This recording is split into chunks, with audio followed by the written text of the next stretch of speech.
It begins with a triangle, an eye, a symbol you've seen 1,000 times, on a dollar bill, in music videos, in whispered conversations that start with a grin and end with, "They're watching."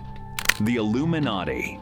For some, it's the ultimate conspiracy, an invisible hand guiding history, controlling wars, wealth, and culture from behind closed doors. For others, it's nothing but myth, a story people tell when the world feels too chaotic to understand. But here's the strange part. The more you look into it, the harder it becomes to tell the difference between truth and fiction. Because the Illuminati did exist, just not in the way most people think. In 1776, the same year America was born, a man named Adam Weishaupt, a professor of law in Bavaria, founded a secret society. His goal wasn't domination, it was liberation. He wanted to free people from the power of kings and the control of the church. Knowledge, he believed, was the only true light. And so he called his group the Order of the Illuminated. They met in candlelit rooms, spoke in codes, and dreamed of a rational world built on reason instead of faith. But dreams like that threaten those who hold power. Within a decade, the order was banned, its members scattered, its documents seized. And that's where the real mystery began. Because you can suppress an idea, but you can't kill it. When the official Illuminati disappeared, the myth took its place.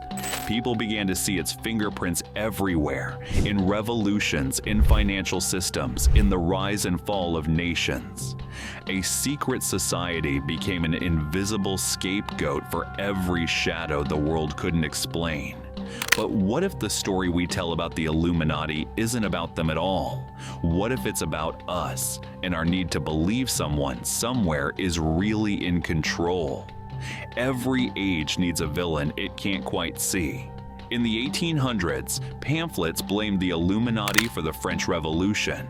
In the 1900s, politicians accused them of spreading communism and capitalism, sometimes in the same breath. Today, you'll find their name tangled in everything from pop music to pandemics.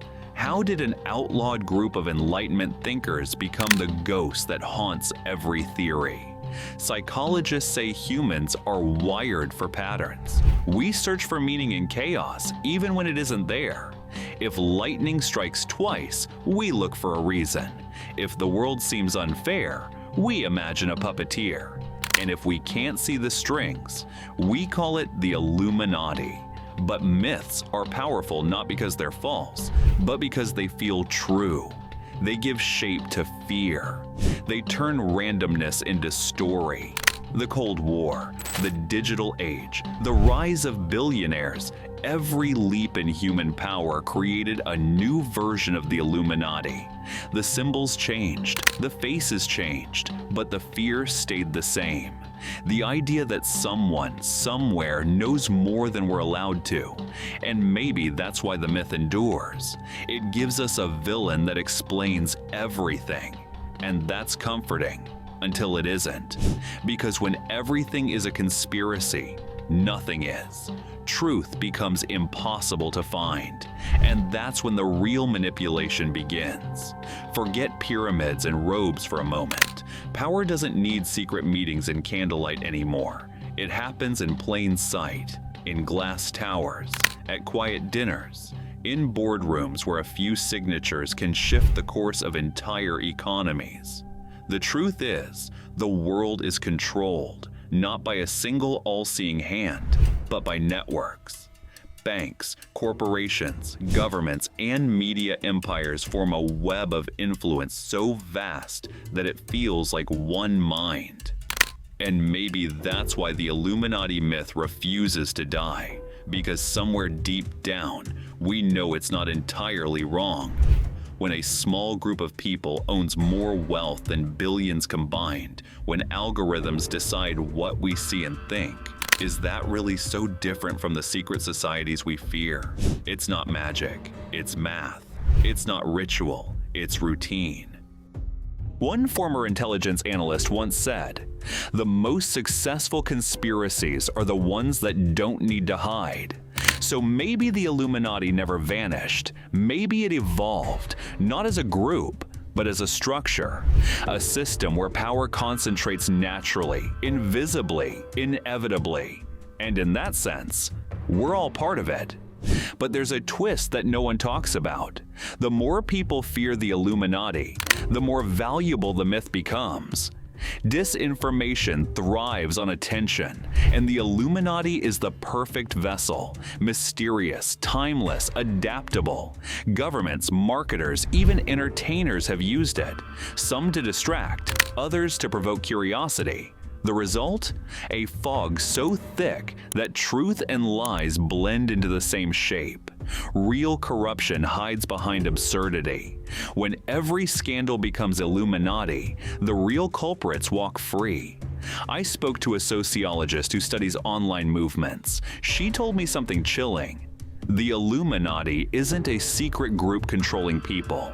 It's an idea controlling people. Every meme, every symbol, every whispered rumor feeds the illusion, and every share gives it power.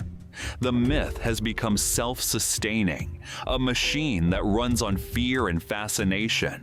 And yet, it's also a mirror. It reflects how little trust we have left in leaders, in institutions, in truth itself. Maybe that's the real conspiracy. Not that they're hiding something from us, but that we've stopped believing anything at all. So what's left when you strip away the fear? The Illuminati, the real one, was built on a single idea: that knowledge is power, that ignorance enslaves, that truth, even when dangerous, is better than darkness. Centuries later, we're still fighting over the same idea. We live in an age of endless information, and yet we've never been more confused. Conspiracy or not, the danger is the same. When truth becomes just another opinion, whoever shouts loudest wins. The hidden truth about the Illuminati isn't about secret meetings or immortal elites. It's about us and the forces we create when fear meets imagination. It's about how easily truth can be weaponized and how hard it is to look away from the stories that scare us. Maybe the real Illuminati isn't a group pulling strings behind the curtain.